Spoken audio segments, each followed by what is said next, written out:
Hello, my Monarch family. My name is Olaiton Sheton, Queen Monarch. I'm here today to bring to you an interesting, educative informative tips on how to nail your job after an interview or upon when an invitation for an interview for job is being sent to you. So this video is a very useful tips. Every seconds of this video is a detailed information, so you don't want to skip any part of it at all, so you don't miss anything. So like, subscribe and share this video, and we'll get back straight into the video. So welcome again to my YouTube video. Like I told you, I'm a human resource manager, so I have every expertise, right, to bring this information to you, because these are the things that I look forward into when I'm interviewing anyone, or even if I go for an interview for a job. These are the tips that have always helped me anytime, any day. So the first thing I want you all to understand is, when you get an invitation for job interview, just know that you are 100% a staff of that company already. Yes, why did I say this? There is something about your resume or your portfolio that was catchy, and that made the interviewer, or the human resource manager or the recruitment team to say this person is fit for this job. So the success or the otherwise of that interview, of you getting the job or not, 80% of the time lies within you. And that's because there are some tricks you do not know, or tips you do not know, that I am willing to bring to you in this video. Diving into the video straightforward, number one tips I want you to take into cognizance, which most people do know but they don't really apply it in the right sense, is when you get an interview for a job and it is not a no reply mail, and you're expected to even respond and confirm your availability for the job, don't use the AI response in the mail to respond. And don't go by the way, okay, I will be available for the job. No. Your notice, your connection to your interviewer starts at the point of invitation to interview. You need to sell yourself from that point that you got a mail for the job interview. You need to make your name ring in their head. You need to make them know that there is somebody that stands out. And if you get a mail for a job interview like that, you might want to be like, thank you for the opportunity to bring this job, to be partaking in this interview. It's my privilege to be I'm really privileged to come to showcase my talent, my skills and my experience with respect to this job description. And this is me confirming that I will be available for the job interview as scheduled. It might not really be like this, but it might, let it be like 3 sentences. Confirmed. Let them know that you're very privileged to come and be showing your skills and experience and your talent with respect to the job interview to them. Don't just go by saying thank you for the mail, I will be available for the job as scheduled. No, say something else that makes them know that this person is actually agile, ready, dedicated, ready for this interview. This person, the job is actually inside of that person. So number 2 thing you might want to do, which most people don't do, is communicate your lateness where applicable. Communicate your lateness. This has helped me a lot. Now, I want you to understand one thing. For every job interviewer, we always expect that at least our candidate might be 5 minutes to 10 minutes late for the job. So, but then don't take advantage of the fact that I was just 2 minutes late, I was just 3 minutes late, I was just 5 minutes late. No, there is something that wants to sell to the interviewer that you are a time conscious person, you have a work ethics, you are dedicated to the job, and you know what it means to even be 1 second late for something. So even if you're going to be 5 minutes late, 30 minutes late, 1 hour late, communicate your lateness via that same means of message, maybe via email or text messages, and tell the interviewer that hello admin, hello HR or the recruitment team, or HR or the human resources hirer, or the, just say something, maybe the hirer, the hiring teams.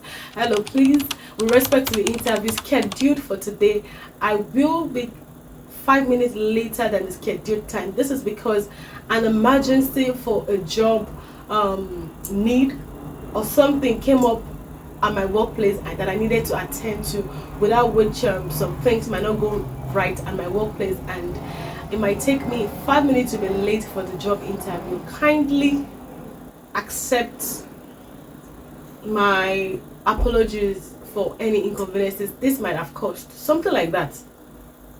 It's because I'm saying it, that's why it's not.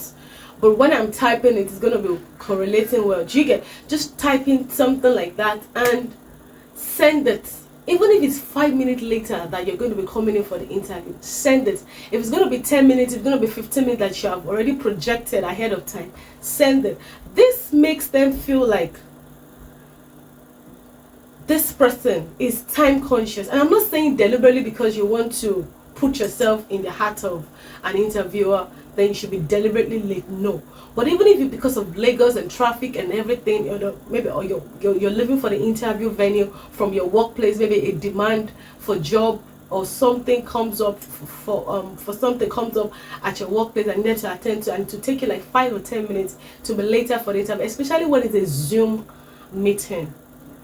An interviewer does not like, I would not like when I'm interviewing a candidate and I'm in the Zoom meeting and I'm staying there for like 5 minutes looking at myself, nobody's responding to me. I am going to be very agitated at that time. That it would take the whole of whatever thing you want to come and tell me, it will take it to make sense. And it is better you communicate your lateness ahead. Let the interviewer also prepare that this person is not coming in immediately at the scheduled time, than for you to rush into the interview and start saying, I'm sorry, oh my god, there was no. It's not going to make you, it's not going to make you stabilize for the interview. And it's also going to give the interviewer enough time to also get ready and be relaxed and say this person has communicated their lateness, and your name is going to be ringing in the head of that interviewer that this person is time conscious. The number 3 point that you need to take important is that a lot of people get lost when they're going for an interview. They don't know what to prepare for. They don't know. They'll start asking questions, especially when it's your first job. Even if it's your 7th interview, they're thinking about, am I going to start reading for Sociology 101, Legal Education 1, 2, thereabout? No. There's just 4 things you need to prepare for when it comes to the interview questions. Number 1, the job description in the job application. Number 2, your own experience in your resume and your skill. Your resume and your skill in the functions and responsibilities in your resume and your skills in your resume. Then the 3rd thing is the knowledge of the company. You need to know what the company does, their core values, their mission and visions. And then number 4, freestyling questions. They're going to ask freestyling questions such as, what are your weaknesses, what are your strengths, when you're together with your boss in a meeting and your boss gives a wrong answer and then you needed to give, you also ask the same questions. How do you respond in that regard, in order not to disrespect your boss? Objective questions that demand reasonable responses. Those are up to you to go and study how to answer, how to be objective in your response. It doesn't have to be correct or right. It's just be reasonable. Just know that there are some things that, and we'll get to that actually. But when it comes to the job descriptions, your experiences in your resume and your skills, and the company about the knowledge about the company is very, very important for you to be abreast with this thing. because your questions is not going to go outside of all of these things. It's going to be just basically within your job description. The job description in the application for the job is going to come to you as a question, because they want to know how you are going to be delivering your tasks with respect to the job descriptions. And you're not just going to be, when you're answering these questions, you're not going to be defining what the job description is all about. No, you are going to be relating the job description to your practicability in your workplace or experience, and bringing it into their own company. Whatever thing that the job description is saying that they are looking for this, they are looking for this, and they're asking you questions with respect to that. If you have done it before, you're going to be practicalizing it, bringing it alive as if you have done it before. And also, your experiences and your experiences with respect to your job responsibilities and functions in your resume are going to be tested. So in all of those places you have listed that these are the responsibilities and functions of what you have done so far as an experience in your resume, you are going to know how to practicalize it. You're not going to say this, you're going to, when you're answering questions like that, with respect to that, you are going to practicalize it as if you're still doing it. So you need to be abreast with those things only. Majorly, because as long as it's not writing. Writing is when you want to test your general knowledge, or you want to test your general knowledge, or this, your that, your that.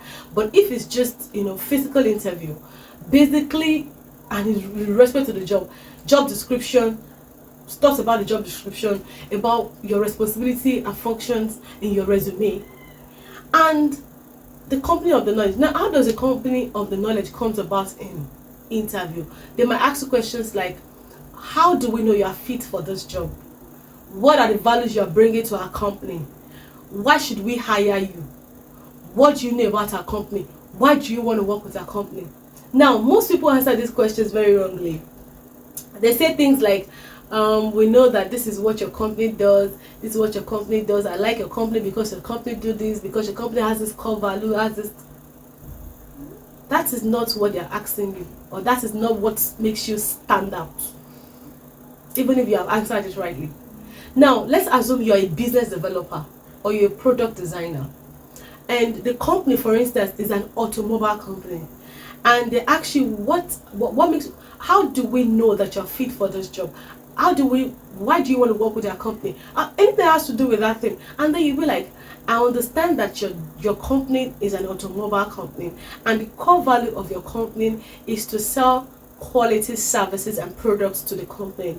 I love your company because your company's major interest is in the satisfaction of their customers, and that is why also me, as a business developer, I'm bringing my skills to effectively match and resonate with the goals and objectives of your company in order to have a desired result, such as improving the sales, the resources of the company, bringing in more sales, creating more values for the people, ensuring that indeed we upgrade the quality and services that the company is also trying to sell to the public. Something like that. Merge your knowledge about the company, their core visions and missions, their goals, objectives, what they do. This does not take like 2 minutes for you to know about the company. Merge it with what you're trying to, what the job description, the role. Merge it together and give it to them as something you're bringing to the company. Don't say your company, I love your company because your company is this and this and this and that. No. Let them know that because as a product designer, you're also bringing your skills and your expertise to merge and resonate with the core values and missions of the company in order to help the company to achieve their desired goals in terms of upgrading their quality and services to the public and ensuring maximum profiting. Bam! You have answered it. So you must make sure that this question, even if they did not ask you in any way, they must ask you in one way or the other. It's you that you do not recognize that that's what they're trying to ask you. So you must bring the two and jam it together and send yourself to them as someone that knows what they want to do. They know the company, they know the objectives, they know the mission, they know the vision, and they're trying to align it with their own values and give the company what they want. More also, The freestyling questions, you must go and start mastering all those questions of what are your skills, how do you, how do you deal with this situation in the office, how do you, those are spontaneous, objective, questions that you really need to know, master on your own, and know how to answer it for any interview. They're objective, they don't need to be right or wrong. It's just basically how you know how to put in facts together, to just wow someone and say, okay, now this is reasonable. And the number 4 thing you should do when you're done with an interview, when you have left the interview venue, send a thank you message. Still in that line of communication that they've reached out to you. Thank you for the interview today. It was really an amazing opportunity for me to be able to show my skills and expertise with respect to this role to your company. I hope that at the end of the day, I am able to, I don't want you to say something too much that will make them not feel like maybe you're trying to bribe them, but something like, I hope I get the opportunity for the job. Just send them a thank you message. Thank them that you are really grateful for the opportunity, and then you hope that you wow them for the job. When you do these things, trust me, your name is going to be ringing in the head of the interviewer. When anyone does this thing to me as an interviewer, when I am coordinating an interview session, I will be wowed. And also, most of the things I said here, I've used it in my interview when I'm having an interview, and I've been so surprised about the result, because whenever I get to the interview venue, and I just mentioned my name is Olaitofeshito. Oh, okay, Olaitofeshito. That means I have sold something to them from the beginning to the ending. Even if I'm going for the second interview, my name is always there in their head, because I wow them from the beginning of the invitation to the interview to the end of it. Don't do too much. Be well dressed. Be well coordinated. Be smartly dressed, officially dressed, and look very kept. No matter what you represent, look very kept. If you're a lady, look kept. If you're a man, look kept. So those are the tips for winning the heart of an interviewer for a job. And trust me, when you use these tricks, these tips, it's going to land you your job any day, anytime. Just master it and do it.